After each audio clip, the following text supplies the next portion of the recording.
Welcome to Cosic Unloaded, where we shine light on the people behind the freight and stories that keep the industry rolling. My name's Nico, your host, and my first guest, special guest to me, my mother, Dana Purifoy.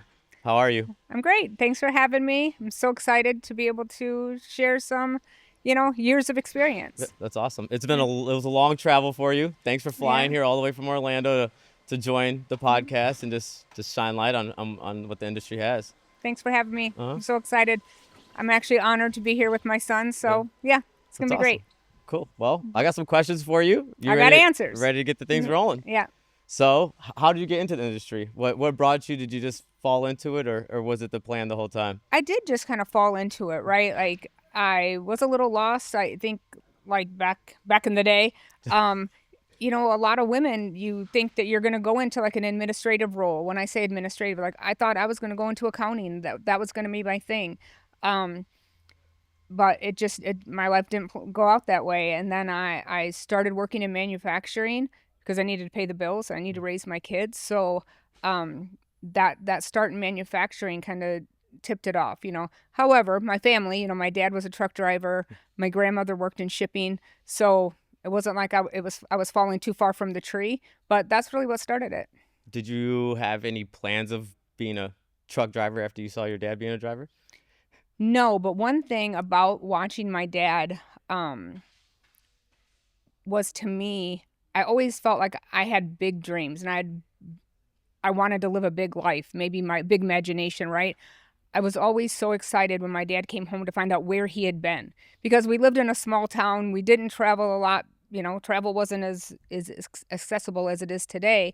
So we didn't travel a lot. So being able to get those stories and be like, oh, my dad was in a different state or had, talked to different people. I was always so excited to see and learn about that. Seeing him work so hard days and nights, did that play into anything of how you molded your career and how you woke up every day and provided for your family? Because in the industry, it never sleeps, it never stops. Yeah. So I know it's hard to keep going and wake up for your kids. Just tell us more about how you did that and how seeing your dad do that every day molded you. I think, my dad did work really hard, and it was the work ethic, right? Like he worked hard at everything he did. And if, I think I look back, like if we wanted it, my dad could build it or he could make it, right? I think you have a story about that. Like you were at the cabin and didn't have a bed. Yeah. You guys made the bed, right? Built like the bed, built the doors, yeah. built the walls. So yeah. So I just think it was that. Like if you want to have things, you got to work for them. If you want to provide a good life. And it was really just the work ethic. And it was like that if you worked hard, you got to play hard. And, my dad played hard, had a lot of toys, a lot of fun. And both my parents, right? Like my dad was out working hard, but my mom had to hold it down at home. So it was an effort. So, but yeah, for me, kind of once I went through my rough years of, trying to figure my life out, and I started in logistics and kind of got out of that mindset that I was going to be in administration. Like then I realized like I'm too strong-willed to sit behind a desk all day. I got to be out there in the action, and that's really kind of what drove it. So I know what you do, but how about you tell the audience about what you do today? So today I run my own consulting company, D10 Consulting, maybe a shameless plug for that. But in that role, it's really helping, what I would say my customers like Cosic and some manufacturers just build their supply chain, make those connections, teach them about, the right way to go about warehousing or equipment procurement. So yeah, I'm just running my own consulting business now, kind of riding out my years. Yeah. And how'd you get there? How'd you get to this point? So I started my career, when you were, maybe 2, working on an assembly line at Motorola, making cell phones back in the 90s. Cell phones. Yeah, I remember we used to have a whole drawer just full of random cell phones. I don't know so if you got all the prototypes. Yeah. But yeah, so I started my career working on an assembly line, just, running one machine and then working my way where I wanted to know everything about all the machines, and then, line leading, and then just kind of moving my way up from there. and and that was a great run for me. But then I think where the real stuff started happening is when I took a role at Sara Lee. And it was such a critical time for Sara Lee. They were going through a big undertaking. They were bringing all of their brands under one umbrella. In the logistics world, if I'm a receiver and I'm ordering product, I don't want 5 trucks to show up. I want one truck to show up and had all the stuff on it. So that was that project. They were, bringing all of their brands under one umbrella. And when I say one umbrella, that meant building regional distribution centers and bringing all of those brands into those regional DCs to start doing the distribution from there. So I remember you guys building that building in Rochelle. Yeah. Long time. So that was not a green space build, so we didn't, start from scratch there, but we did an add-on, and that actually was a little bit more complex than some of the green site builds. Yeah. But yeah, so in that role, I, was doing day to day, making sure that the orders were being picked. It was in a refrigerated and frozen environment. So we were bundling up, putting on our freezer jackets and making it happen. We were very fortunate, though. We also had a third-party provider. So, Sara Lee was there. We were there as the customer, but the 3PL was really doing the work. But I learned a lot about that partnership and how important it was to be a true partner with your logistics, your warehouse provider. Not so much on the freight side, but we had, dedicated carriers that we had contracts with, and it was so important, those relationships. Does it help you appreciate the transportation side a little bit more, knowing that they were in-house and hearing a little bit more of the grind daily of the transportation challenges side? And I think, I appreciate it more, but looking back, I realize how blessed and how fortunate we were, because like you just had the carrier right upstairs and you could run up and make stuff happen, right? Yeah. You don't have that these days. No, you don't have that now. So so it was, to me, I look back and be like, wow. And we had a great partner too, right? So our partner, they were amazing, and that really, I think it made all the difference. And they were part of the team. So all those years of experience kind of got you to where you are today with consulting and just knowing the industry as a full. Yeah, and I think now I feel like I get to use all the things that I love. I get to go and share that now. Yeah. And still get to be involved in different industries. Like, I work with freight companies. I work with manufacturers. I work with suppliers. So now I feel really, it's rewarding. Yeah. That's awesome. I love it. Yeah. What was the jump that you made, what you were doing before your first job in logistics? Before manufacturing? Yeah. Okay, so I bagged groceries at the Piggly Wiggly. I mean, I did that when you were young. Like, that's, I worked at a grocery store. But again, even in that, I was behind the scenes of like watching the trucks come in, unloading. Like, so it was always bigger than that. Obviously, I had my kids pretty young, so I was young, and that was my job. I was, working at a grocery store. And then I got an opportunity. I started working at Motorola, and that, that was kind of life-changing for my family, to be able to really start a career. I was working on a production assembly line, running machines. But I know I started running my machine, and then I wanted to run the next machine and the next machine, right? Yeah. And then I was leading the line. So I feel like I was always in that forward motion. Like, once I was in an organization that valued their employees, that provided a lot of training and a lot of opportunity. So, and then I would say, like, after Motorola is where then I started really what I would say my supply chain career, where I was in warehousing, transportation. What do you see different from back in the day then to now, where technology has changed from just, I used to go to your office, when I used to not go to school, you know, call out sick, be in your office, all the cubicles, all the people. I feel like there's a lot less people, a lot more technology. What can you say about that? The difference that you see with being in the industry from Motorola to where you are now? Yeah, I mean, I'll even go back even further. Like, my earliest sign of like the paperwork was when my dad would come home from his week out on the road, sitting at the kitchen table with a logbook, with a carbon paper underneath, and like a straight ruler, drawing out his hours of driving, his hours of downtime, like in a logbook. And there were stacks and stacks and stacks of them at the house. So like you said, like, it's really, technology has changed. Yeah. And so now it's connected people all over the world. You don't need to be sitting in a cubicle doing it. Yeah. You don't need the paperwork passing in between the people. Yeah. You find out logs now on the click of a button. Yeah. Exactly. Like now, I won't even say like software. It's like it's all just happening in an app, right? Like, you know, you're not sitting at your desk running, you know, big systems. It's really happening on the go. I mean, back when I was like, there was barely any, like, there was hardly like GPS. So like you weren't tracking drivers or equipment. Yeah, it's just the technology has really changed where freight is today, I think. What would you say that your biggest life lesson that you took away from work that you apply to your life outside of work? Relationships matter. Yeah. How you treat people matters.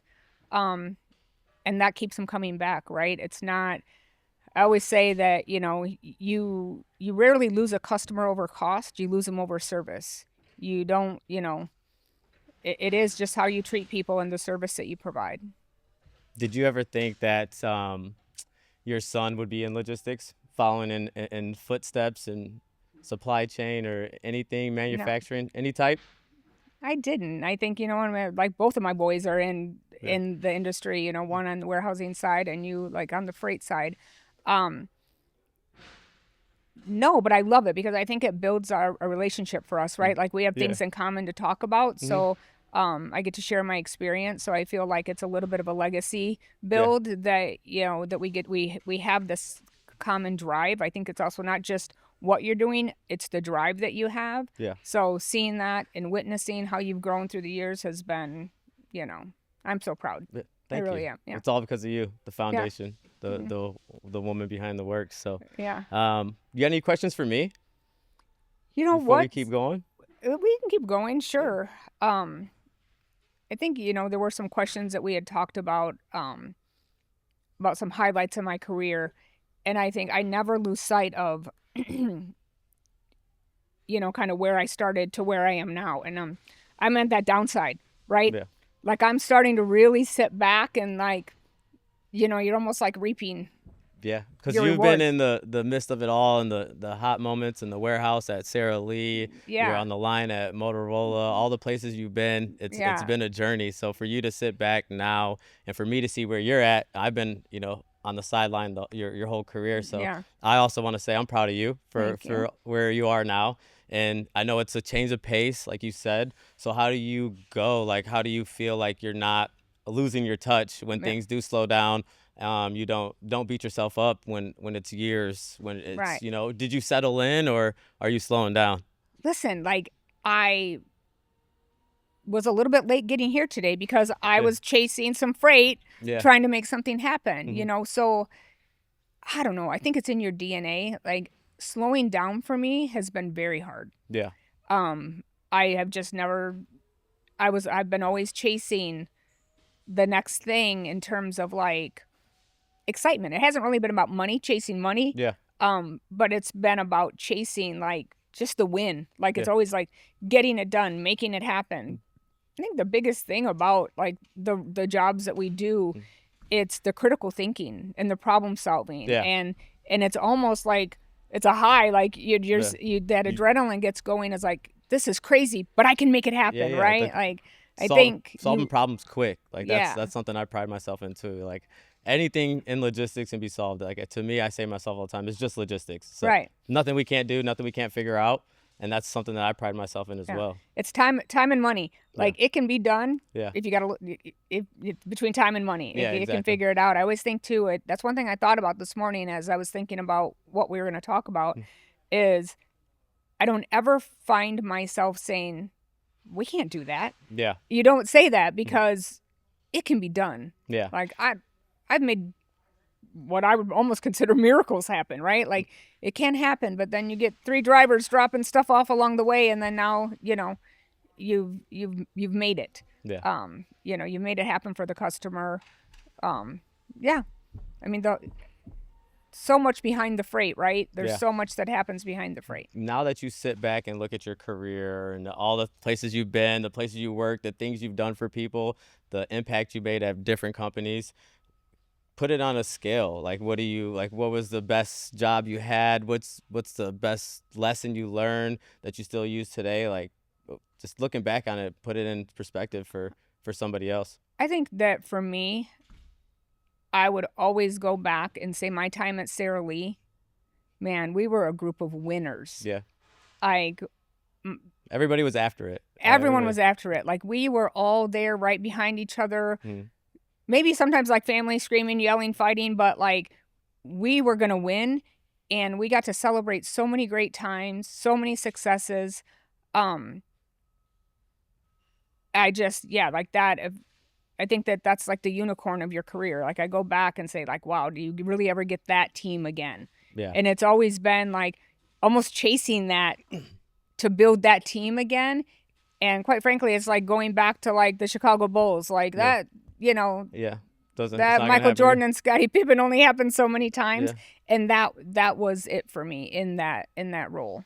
And you still chasing that, like trying to build a team till this day, 10, 20 years later, it never stops. The grind never stops, and you're still always chasing that next win.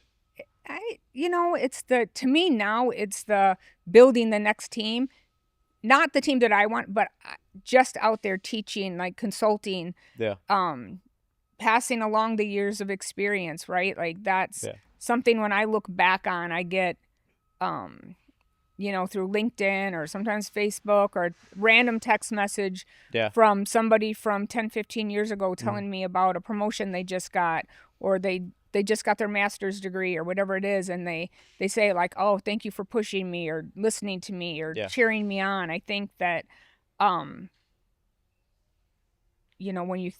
we do it all the time, kind of looking for your purpose in life. And I always have felt like unsettled, like, what's my purpose? What's my purpose? Yeah. And then now I think where I'm at now in my career, I'm looking back and being like, that was my purpose. Yeah. Was helping other people and supporting them and encouragement. Like, and I think, would that be I can almost take the deep breath now and be like, that's what it was. I can stop looking for it, like, and be good with that. Yeah. Because that is good. With that being said, what would your advice be, like you said, helping people out as you came along, like helping the next person out now? What would your advice be to someone who wants to get into the industry, scared to put their foot in or doesn't know much about it? What would your advice be to the next generation? I would say freight moves or, supply chain moves so fast. Don't be afraid to start it like at an entry level role, because that's where it all clicks. It is like pieces of the puzzle that come together. So don't be afraid to be the guy that's unloading the truck or picking the pallets or whatever it is, because the guy or girl, sorry. But because that's where it does start making sense. Yeah. So don't be afraid to start at the entry level. I mean, even for me, the way I've gotten to the industry is a story in itself. Obviously, from you, someone calling you, asking you about some freight, and you're like, only way I'm giving you some freight is you give my son a job. Yeah. And I've been doing the same job since 2011. That is such a great story. I don't know if you helped me out or ruined my life. I'm still trying to figure it out, but that's how I got to the industry. So you never know how it comes about. It's something different. Everybody has a different story. So I'm glad. I think sometimes it's in your DNA, right? Like it, and I say this to people a lot, like either you have it in you or you don't. Yeah. Because it is not for everybody. And you find out quick. You do. Like, you're like that constant on the go, you find it. But your story is like, I actually want to tell the story. Yeah. So, I was sitting at my desk and all day long, sales guys calling, like, hey, do you need us? Do you need a carry, or do you need this? Do you need that? Salespeople calling all the time. And the young man that actually was on the other end of the phone, his name was Nico. Yeah. And, I told him, I'm like, hey, straight up, the only reason why I'm still talking to you is because your name's Nico and my youngest son's name's Nico. And he's like, oh, well, what's Nico doing? And I'm like, Nico needs a job. And he's like, tell Nico to come see me on Monday. Yeah.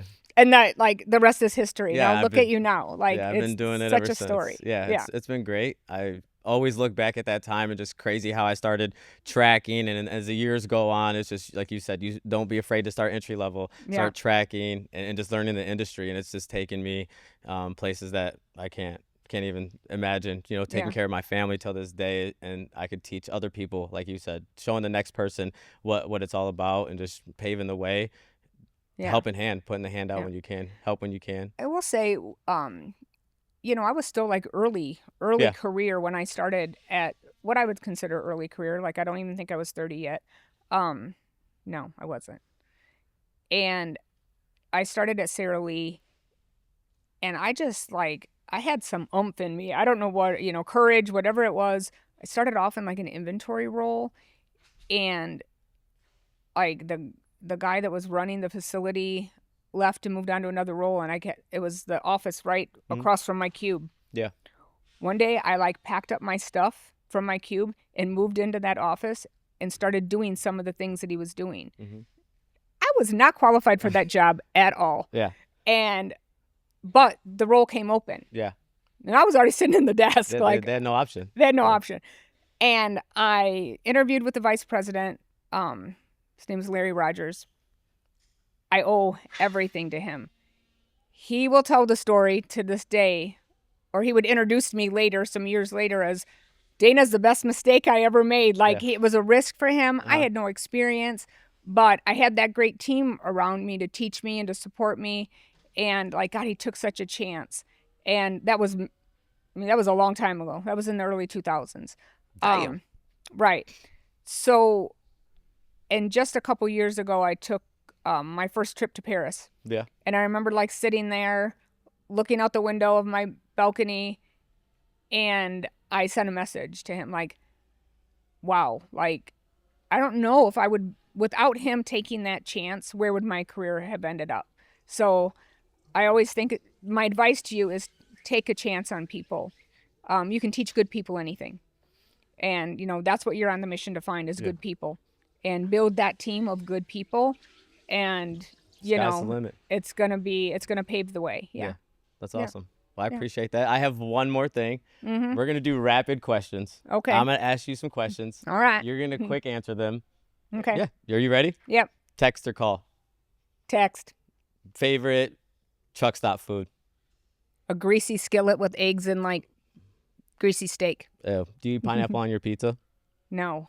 Dogs or cats? Dog. If you had a theme song to your life, what would it be? Oh, jeez. I don't know if I have a theme song to my life. I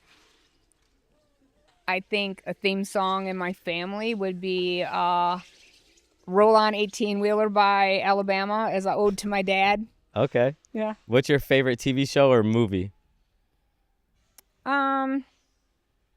Sweet Home Alabama, because I'm still a girl at heart. Your favorite or your last place, if you had 24 hours on this earth, where would you go? The beach. The beach. What beach? It wouldn't matter, but Siesta Key, I love it. There it is. Yeah. Do you have anything else that you would want to say? Any advice to give anybody in the industry?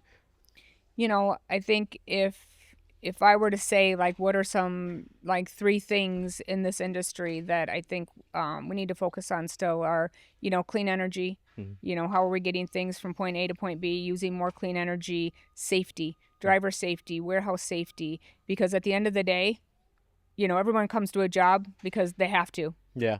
It's what you do to do what you want to do, right? Right. And the goal is everybody goes home the same way they showed up. Yeah. So I think to focus on safety. And, the key thing to be successful in this industry is you got to stay on top of the technology. You got to be doing things. You got to be talking to people, sharing ideas, networking, understanding, like, what's the next technology coming, because that's, AI, everything. It's driving, where the industry is going. Well, Mom, thank you so much for joining us today. I had so much fun sitting down and talking with you about your story, about your history, and the advice that you had to give everybody. I appreciate it. Yeah. Thank you so much for having me. I wish Cosic all the success. I know you guys are going to kill it. You guys are building a great team. So keep on going, and thank you. I love you. Love you too. Thank you. Well, that's it for this episode of Cosic Unloaded. We'll see you next time.